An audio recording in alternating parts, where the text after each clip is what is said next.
Graça e paz, amado, seja muito bem-vindo à nossa Escola Bíblica Semanal. E estamos mais um dia juntos aqui para estudar sobre hermenêutica. Essa nossa 11ª aula de Bibliologia, onde houve essa união com a hermenêutica, eu achei muito importante, após nós termos as bases da Bibliologia, termos também a base de como ler a Bíblia, as bases da hermenêutica.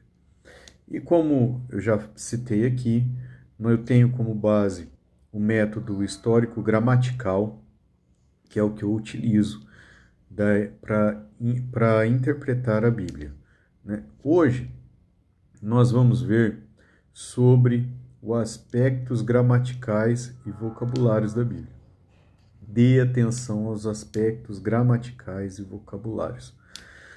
Semana passada nós vimos sobre o quê? Sobre o contexto imediato e o contexto remoto, ou o contexto geral, É isso daí. Então, o contexto imediato e o contexto geral. Também vimos sobre a voz do autor. Usamos exemplos da voz do autor, como já citei Paulo, já citei a diferença entre Paulo e João, a questão de João ser, quando vai se tratar com seus irmãos, João fala meus filhinhos, Quando Paulo fala, ele já fala meus irmãos, meus filhos, João já tem esse afeto maior do que Paulo. Então isso é tudo peculiaridade de cada autor da Bíblia. Então nós vamos conhecendo, falei sobre a diferença de Paulo e Tiago, vocês vão ver lá na última aula, sobre a justificação pela fé, que nós conhecemos um homem justificado olhando para ele, isso que Tiago fala. Então nós justificamos aquele homem, ou dá para ver que aquele homem é crente, justificado em Cristo pelas suas ações, E Paulo, juridicamente, falando que o homem é justificado somente pela fé, juridicamente falando diante de Deus, somente pela graça. Então hoje nós vamos falar sobre dê atenção aos aspectos gramaticais e vocabulários. Nós sabemos que a Bíblia não contém erros em seus autógrafos, mas em suas traduções há alguns erros de traduções. Por isso que nós precisamos ter várias traduções, nós precisamos ter. Eu aconselharia ter a ARA, a NVI como base. Também tem a ARC, que também é muito boa, Almeida Corrigida Fiel, tá bom? Essas três, para mim, não tem erro nenhum assim tão grave, que quando você olha nas três, você já tem uma base mais correta das coisas. A trinitariana eu usei um tempo, acreditei que fosse a melhor, mas não é, eu deletei dos meus estudos a Bíblia Trinitariana. Não é que é de todo ruim, a gente pode ter uma Bíblia Trinitariana também e estudá-la, Como também a King James, Você pode ter.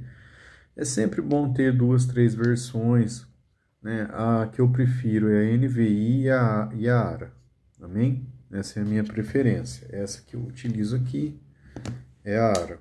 Essa aqui que eu utilizo é NVI, uma carta. Muito boa essa Bíblia aqui. Tem de tudo nela. É uma Bíblia dispensacionalista também, como eu. Então eu gosto muito daquela Bíblia ali. Bom, então hoje nós vamos dar atenção aos aspectos gramaticais e vocabulários da Bíblia. Justamente por isso, irmãos. A gente sabe que a Bíblia não contém erros em seus autógrafos, mas em suas traduções muitas vezes nós encontramos. Eu quero começar já na prática. Vamos abrir em João, em 1 João, abre aí na sua Bíblia, em 1 João 3,6. Se fosse para mim te aconselhar, eu aconselharia você ter uma NVI, Nova Versão Internacional, essa daqui que eu tenho, muito boa. Deixa eu ver de que ano que ela é.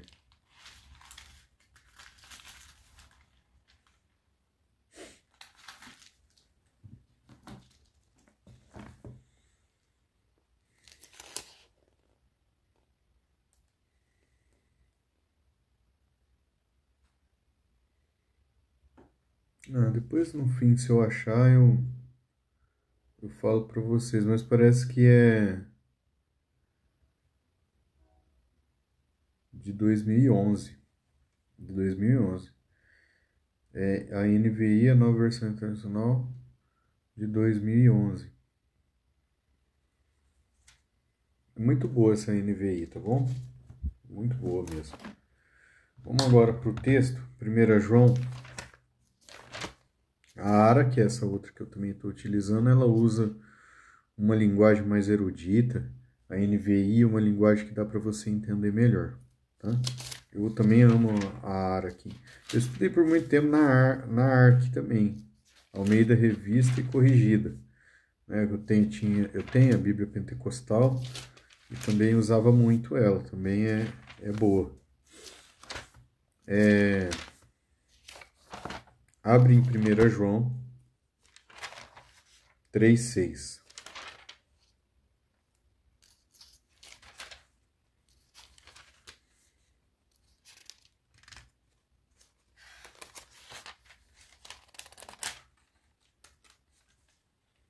Não tive tempo de abrir antes, irmão. Tenha paciência aí.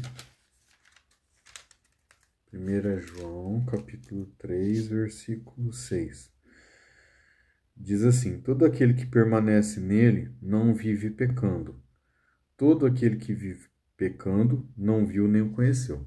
Amém. Até aqui tudo normal. Essa tradução é muito boa, né?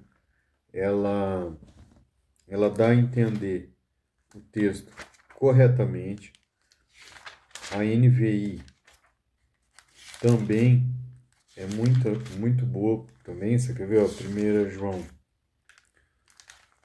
3,6 vai falar na NVI. Todo aquele que nele permanece não está no pecado. Todo aquele que está no pecado não viu nem o conheceu. Então a NVI vai falar: todo aquele que nele permanece não está no pecado. A Ara vai dizer: todo aquele que permanece nele não vive pecando. Para mim, a melhor nesse texto é a Ara. Não vive pecando. Todo aquele que vive pecando não viu nem o conheceu. Agora o problema está na Trinitariana. A Trinitariana diz assim: ó, qualquer que permanece nele não peca. Qualquer que peca não viu nem o conheceu. Quando você vê essa afirmação, parece indicar que o crente não peca. E que pode ser bastante confuso essa afirmação, né? Tanto é na nossa prática, quanto no próprio contexto bíblico, né? Essa afirmação torna-se ainda mais estranha quando consideramos que o próprio João, na mesma carta, no capítulo 1, versículo 10, afirma assim, ó. Capítulo 1, versículo 10, o João afirma assim, ó: se dissermos que não temos cometido pecado, fazemos-lo mentiroso, e a sua palavra não está em nós. Então, na mesma carta, e o mesmo autor não pode se contradizer desse tanto. Primeiro, ele fala: se dissermos que não temos cometido pecado, fazemos-lo mentiroso, e suas palavras não estão em nós. Então, o erro está onde, irmãos? O erro só pode estar no aspecto gramatical. Em 1 João 3,6, o verbo pecar, veja muito bem, o verbo pecar está no presente do indicativo da língua grega.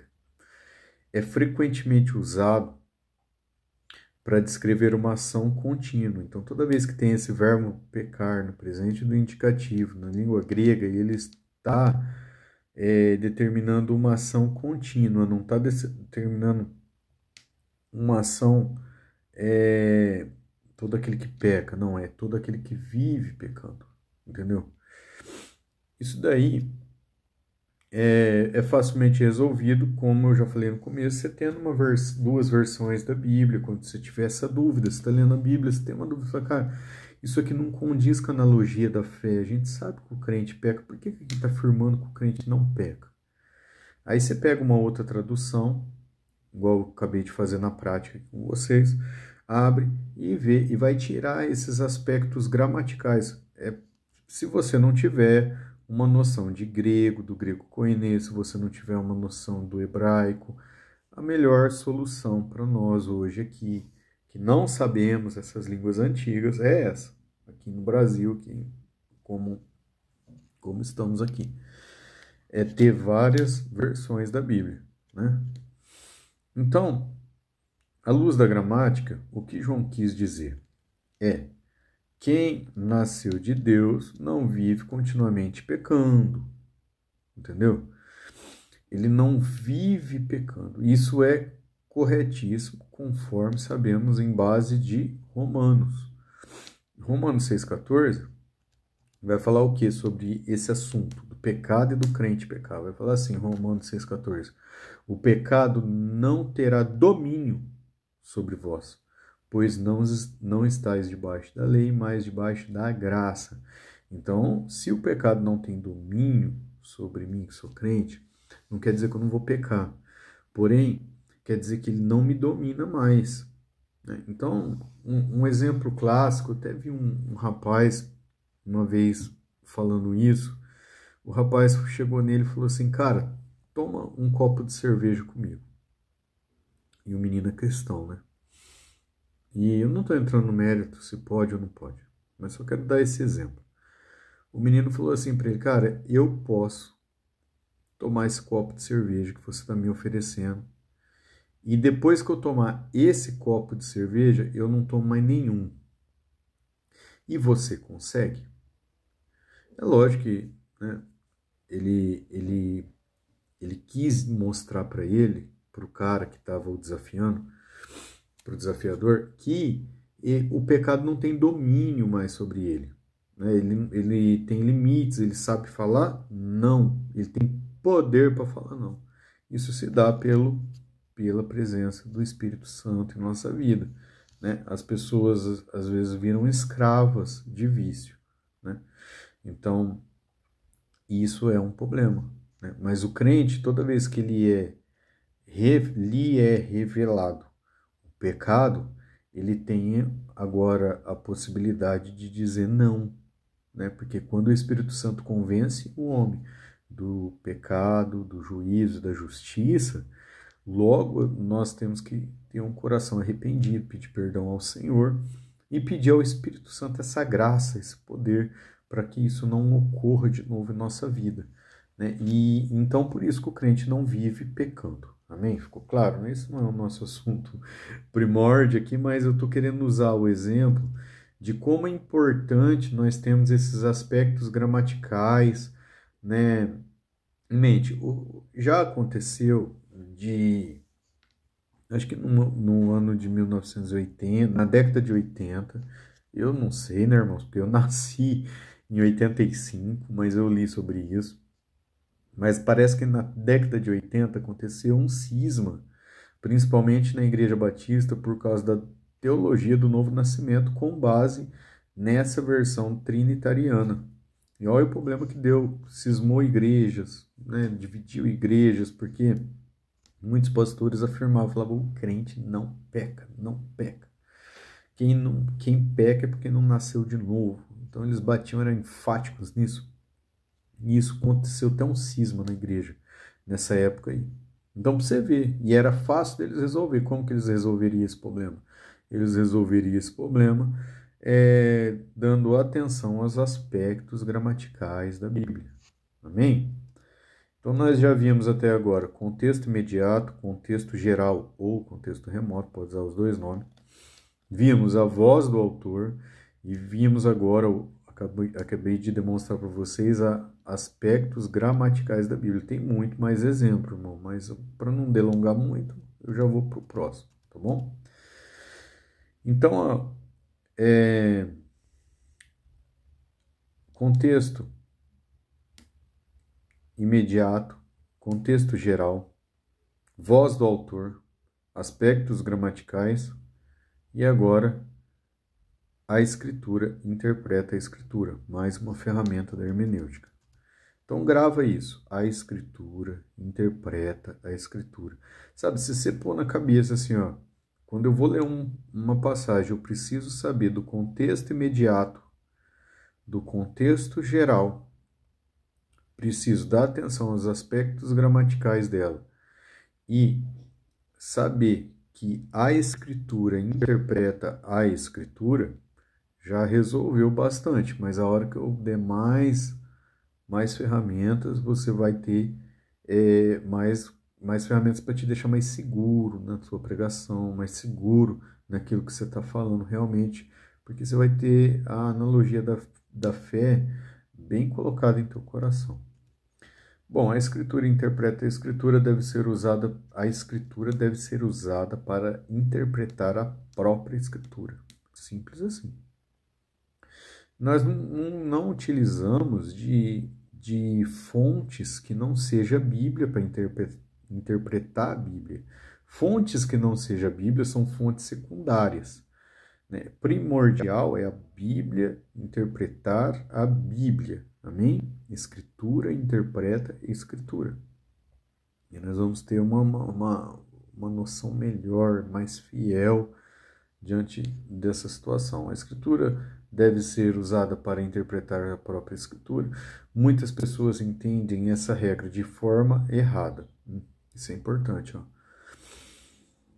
Vamos supor, a palavra fogo na Bíblia. A palavra fogo, ela significa presença e poder de Deus em algumas passagens, né?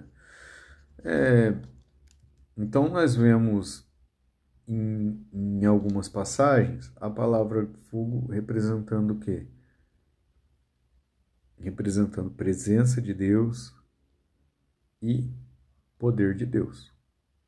Só que em todas as vezes que aparecer a palavra fogo na Bíblia, será que ela vai significar presença de Deus e poder de Deus? Lógico que não. Então tem gente que interpreta errada essa questão de a Escritura interpreta a Escritura, porque onde ele vê fogo em outros lugares, vai achar que é tudo a mesma coisa. E não é. Às vezes o fogo é fogo literal mesmo, tá falando, tá pegando fogo ali, fogo. Não está representando nem a presença de Deus, nem nada. Às vezes é isso, né? É uma literatura. Então a palavra fogo pode ser utilizada de várias formas. Então essa questão de você catar a palavra fogo, falar toda vez que ela aparece é porque ela significa poder e presença de Deus, equívoco, você vai errar muito feio na Bíblia se você começar a pôr títulos em palavras, amém? Não que ela não represente, mas ela representa quando ela sim fala sobre isso, no texto que ela fala sobre isso, não em todos os textos, né? Essas pessoas entendem que toda vez que aparece a palavra fogo, ela vai significar presença, poder de Deus e dizem, estou interpretando a Escritura com a Escritura, equívoco.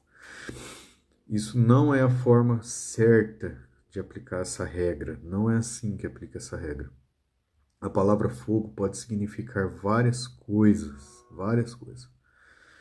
Dependendo da passagem em que se encontra, pode significar fogo literal, como eu já falei, um símbolo de castigo, fogo eterno, né? Ou indica onisciência de Deus, como os olhos, como chama de fogo, em Apocalipse.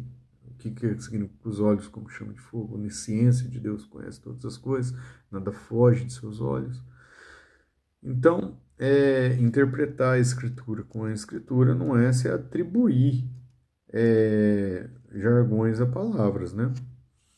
Interpretar a Escritura não é atribuir sentido único às palavras, entendeu? Não posso fazer isso, eu não tenho esse direito, né? Eu estou afligindo principalmente a gramática, como nós vimos no começo, né? Então não é assim. Se vamos tratar de santificação, procuramos textos claros para falar de santificação. É assim. Outra forma de usar a Escritura, para interpretar a Escritura, funciona da seguinte maneira. Verificando se existe na própria passagem que você está lendo, alguma explicação sobre o que foi dito.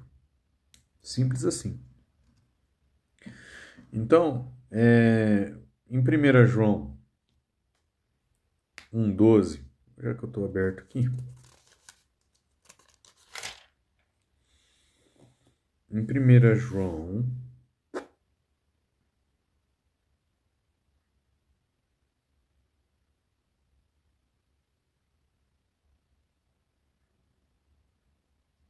é João, tá, irmão?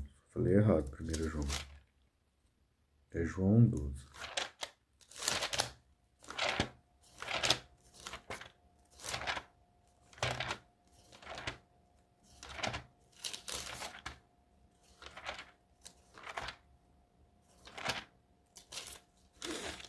Em João 12, fala assim: mas a todos quanto o receberam, deu-lhes o poder de serem feitos filhos de Deus. Então, mas a todos quanto receberam. O que é receberam? Todos quantos o receberam. O que é receber a Deus? Né? Deu-lhes o poder de serem filhos de Deus. Aí a gente continua lendo. A saber, aos que creem em seu nome. Então, receber a Deus é crer em seu nome. Então, verificar se existe na própria passagem alguma explicação sobre o que foi dito é o que eu acabei de dizer. O que João falou e depois João explicou. Ó. Mas a todos quanto o receberam, deu-lhes o poder de serem feitos filhos de Deus. Aí você fala, vai João, o que é receber? Ele, a saber, aos que creem em seu nome. Quem crê no nome de Jesus, o recebe e se torna filho de Deus. Entendeu? Então, o próprio João me explicou o que é receber Jesus. O que é receber? Crer em seu nome. Creio no nome de Jesus, recebi o nome de Jesus. O que pode significar receberam nesse versículo? Receber Jesus. Eu abri a porta da minha casa, sentei com ele. Não, é crer em seu nome. Né? O próprio autor deixa claro que receber Jesus é crer em seu nome. Amém? Então, o texto interpreta o texto, amém? A Escritura interpreta a Escritura. Nesse caso, o próprio autor já me dá essa explicação.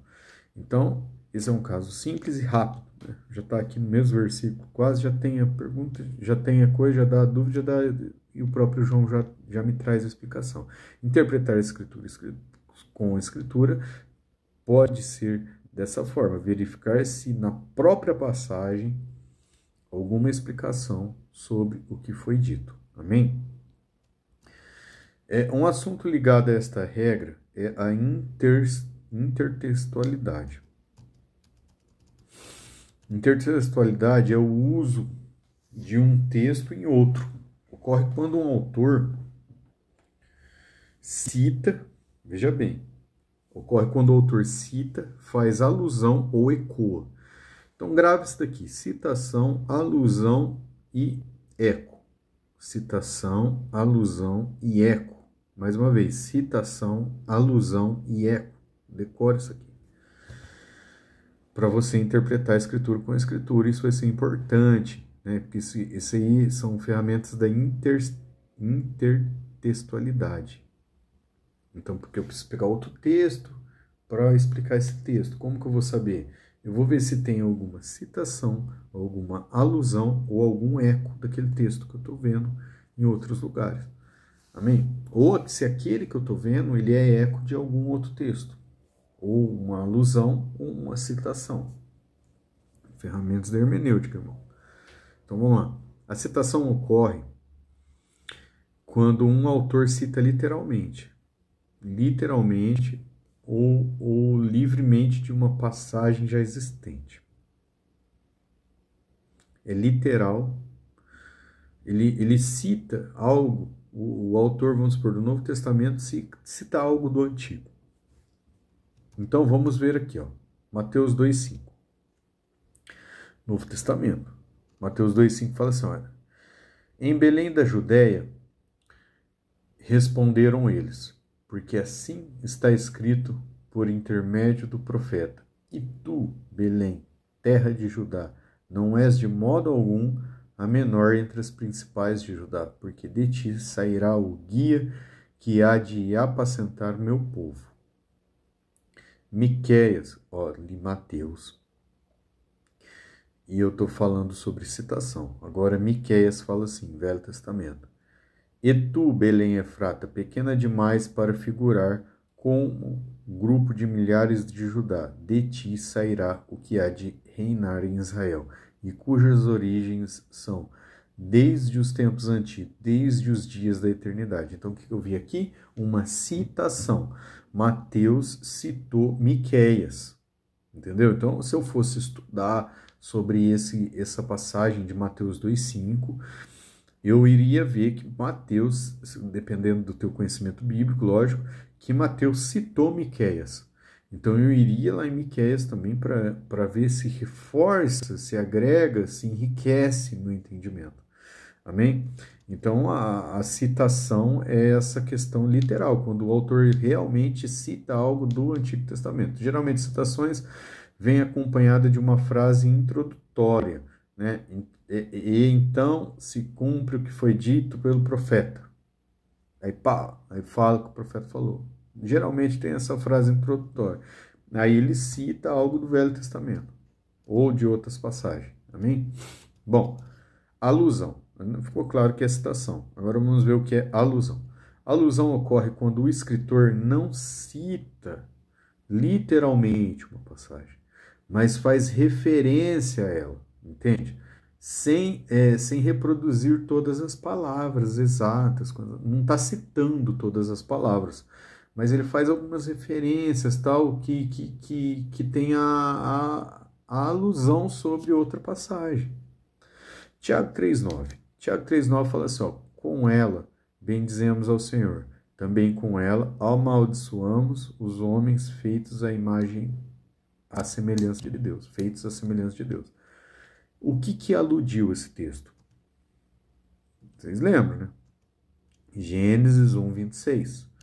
Também disse Deus, façamos o homem à nossa imagem, conforme a nossa semelhança. Então, a alusão, Tiago falando de um assunto, ele citou que amaldiçoamos homens feito à semelhança de Deus.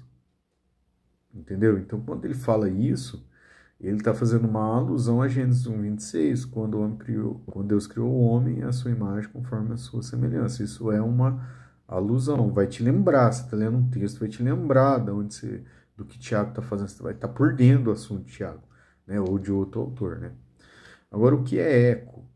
É uma espécie de alusão também, mas de forma mais sutil e implícita. É provável detectar o eco quando o escritor, sem citar nem fazer uma alusão clara ou a outra passagem, escreve de tal forma que o leitor acaba lembrando de outro texto, né? Então, você leu lá e fala, pô, esse cara está falando de tal episódio, né?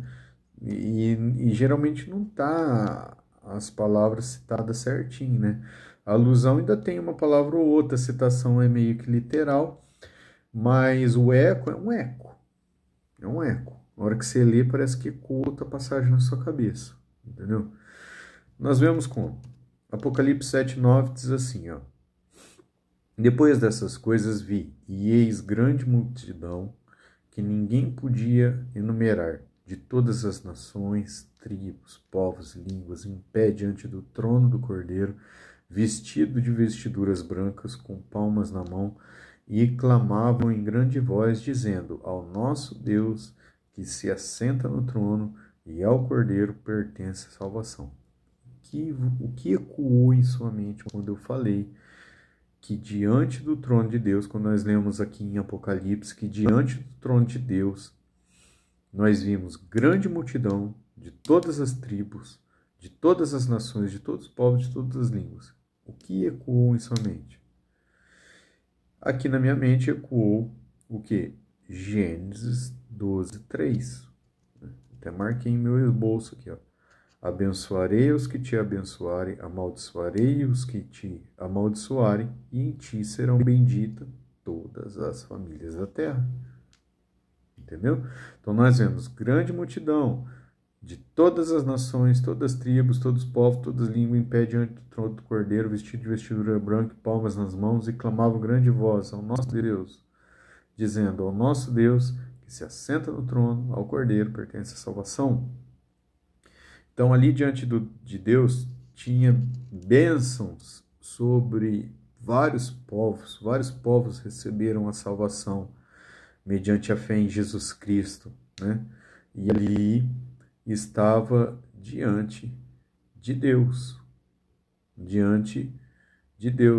E aonde nós vimos essa promessa? Em Abraão: Abraão, sai da tua terra, sai da tua parentela, eu te levarei para uma terra onde te mostrarei, e todas as nações, todas as famílias da terra serão benditas por ti. Então nós sabemos, Abraão, veio o povo israelita, né? Veio o povo judeu também, veio Jesus, e veio essa bênção a todas as nações. Em Apocalipse nós vemos o cumprimento dessa bênção. Amém? Glória a Deus. Qual outro tipo de alusão? Eu me lembro do Jardim do Éden e do Jardim do Getsemane. Eu vejo Jesus num jardim, Jesus, o segundo Adão, num jardim, e eu vejo também Jesus numa escolha entre o desejo da carne e o cumprimento da vontade de Deus.